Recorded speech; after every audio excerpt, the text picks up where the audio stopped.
Hello there, and welcome to 3Spoonies. We are your hosts, Karen, Claire, and Joe. This is episode 34.5, and we're discussing getting disabled people back to work. Let's get into some questions.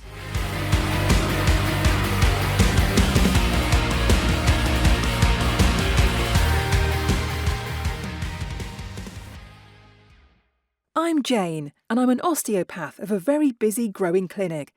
It's growing because I'm supported by the secret weapon for healthcare clinics, Live Link Resource. They're brilliant. They do everything that a practice manager does, and more, but remotely. That's if I had the funds and space for a practice manager in my clinic, which I don't, as I use every bit of space for treatment. I didn't want to manage employees, and I certainly didn't want to pay the pension and the employer's NI and everything that involves. So I have a single invoice that's tax deductible every month, and that's it. Every day I go to the clinic and it's full.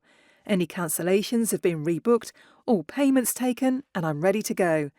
And the patients love the friendly LiveLink team, and I often get many compliments about how wonderful they are. I don't even have to think about emails, insurance, health codes and inquiries. That's all sorted seamlessly for me. LiveLink are the ambassadors for my clinic, my cheerleaders, my support when I need a bit of a boost. They always have my best interests at heart. And I have my life back to spend time with friends and family and do the things I love. The worry and stress have disappeared. I call them my secret weapon, and I'd like to keep them to myself. But they have so many talents, it would be rude not to share them with other osteopaths, physios, podiatrists, and other practitioners. So I'll whisper their name. Live Link Resource. Call them now. Hello, I'm Karen from Pony Pony Pony. I'm Joe from Bright Cat Business Solutions. And I'm Claire from Sparkle's Good Boutique. And together, we're 3Spoonies navigating our way through life and business with not enough spoons. This week, we are again joined by Sarah Berthon, who is here to tell us all manner of useful things about employment, accommodations, and all that good stuff. Would you like to put that into proper grown-up sentences?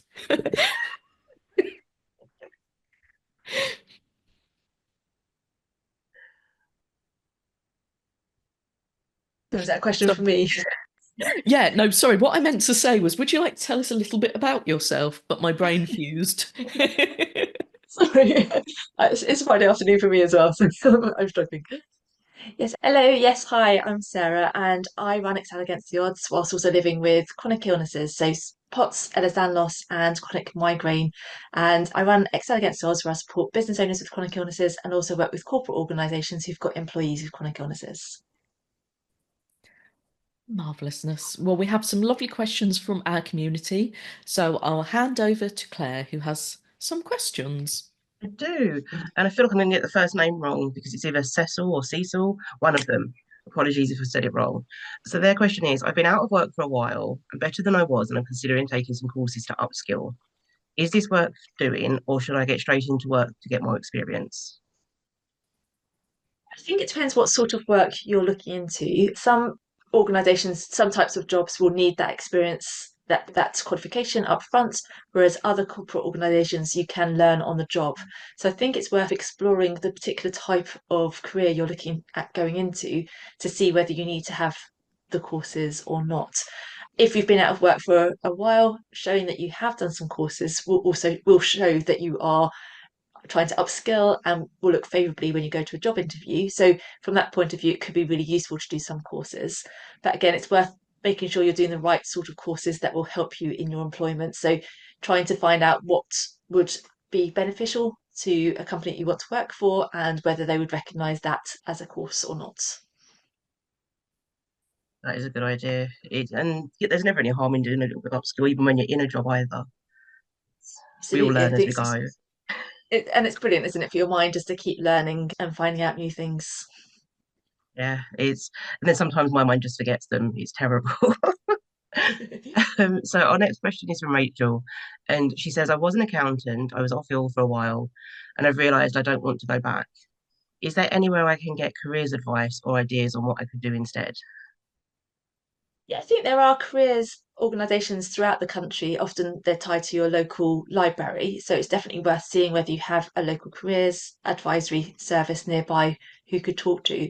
It's also worth talking to other people who have moved out of accountancy. I think I know, for example, there's groups of teachers who all talk to each other and what they want to do next. So I think there are generally people who do talk to each other to find out what they do next. It might be worth even considering if you want to go into self-employment. There's a lot of small businesses who need accountants and bookkeepers and things like that. So it depends if you want to have a complete change of career or if you want to keep doing something similar, but using your actual training that you've had, but without returning back to a formal accountancy organisation. So there's lots of different options out there, and even just say maybe joining some networking groups to see what people do, try and have those conversations to understand what other people do and see what works for you would be good. Perfect.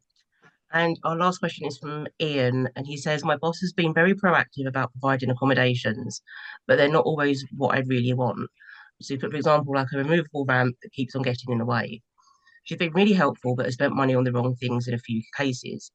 Do I get a letter from occupational health, or can I just suggest alternatives to her? I think it depends how open she is to you speaking to her. If you have a very good relationship and you could say you're happy to have that conversation and explain changes that what's not working and why it's not working, then that would be quite a good way of doing it. Maybe having some examples of what would be useful. If you feel that you might need to have a bit more support to back you up, in which case it might be worth going to occupational support health to support you to do that. So I think both options are valid. I think it really depends on your relationship with your line manager as to which way to go, because you want to retain as good a working relationship as possible with your line manager. So trying to do it in a way that you think she'll be receptive to. Yeah, that's a good answer because you don't know what the relationship's like, and she might be like, "Oh, but I'm trying to make accommodations." You never know; you can take it the wrong way. Absolutely. I think very much saying that you're really appreciative of the changes that have already been made and the fact that she is willing to help, but this would be a bit more helpful. Would I think having that sort of conversation, if you have that sort of relationship with her, would be good. Yeah, definitely. Well, that is all the questions that I have from our community for you. So I'll pass back to Karen. Actually, can I ask another question? Just Go for it. because I know certainly a lot of us are prone to going, oh, I don't want to be a bother. I don't want to put anyone out. This is potentially quite a broad question, but what sort of things could count as a perfectly reasonable accommodation and wouldn't be putting anyone out and would just help you? Yeah, and I think a lot of people do feel that way, but actually, if it's helping you to do your job and makes you more productive and a better employee, then it's not putting people out, it's actually doing the organisation a benefit as well. So I think having a mindset shift is really useful, just to think actually it's not just helping you, it's helping the organisation as well because it's helping you to do your job. But things you can ask for are things like changing changes to your working pattern. So working the hours that suit you depending on your illness. So for example, if you really struggle in the morning, you can have a chat. They might not be able to do it, but it's worth having a conversation to see if there is any flexibility around your working pattern. Working from home is another one that some organisations are very open to, others less, but it's definitely worth exploring that option. Then there are things that are actual product changes that you can have. So changes to your seating, to your sitting arrangements. So for example, I used to sit opposite a window and that would cause me a lot of migraine issues. A slight change to have my back to a window made a huge difference. So being aware of your surroundings and seeing if there's anything that is causing a problem with your chronic illness or your disability that is exacerbating it and asking whether they can make any changes. And then there's things like screen readers and dictation software that can also be useful as well. And I say the organisation can either buy that or you can go through Access to Work to get access to that sort of thing. But there's quite a long list of different things that you can request, but it's knowing what would actually help you. So thinking about what is holding me back in doing my job. If I had what would really make a difference to be able to do my job even better than I currently am, and doing a bit of a brainstorm around that. I think that could be really useful. But no, I think it's very easy to think we're putting people out, but actually we're not. We're just asking for some extra support to help us to do our jobs in the best way we possibly can. Absolutely. Thank you so much for that. It's really valuable to hear from someone who's seen it from a business's perspective and from an employee's perspective as well, because we don't want to be pushing it, but also you want people to get the help they need. Definitely, yes. I think people generally tend to be on the don't put people out. I don't want to ask for too much, but there are things that exist that can make life a lot easier and enable you to do your job a lot better. Yeah, absolutely. There's always things out there you didn't even know about that could make a huge difference. So, yeah, sometimes being open and honest may Less, lead less to some British. uncomfortable talk. I was just thinking it's that very British thing, isn't it? Just to be like, let's just carry on through it and, Yeah. let's not moan about it. Yeah, And I not think always. sometimes having that conversation of saying, this is my challenge, this is what I'm finding difficult. I've come up with a couple of ideas, but I'm very open to any other suggestions you might have, can be a useful way of opening up that conversation. Yeah, definitely. But that doesn't happen unless the conversation starts. So, Yeah, definitely.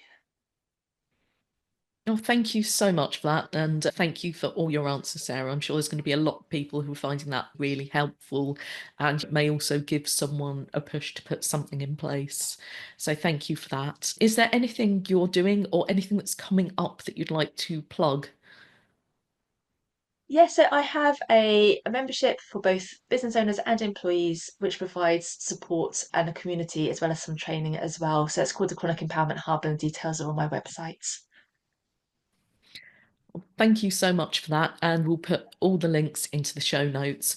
And thank you to all of you out there for joining us, 3Spoonies, on getting disabled people back to work. We'd love to know your thoughts in the comments and any questions you have. If you've enjoyed this episode, please subscribe for our weekly podcast and leave us a lovely review. You can also buy us a coffee if you like what we do. All the links, as we've said, will be in the show notes so you can have a good old nosy. We'll see you next week for our next topic, energy limiting conditions. Have a great day and keep track of your spoons.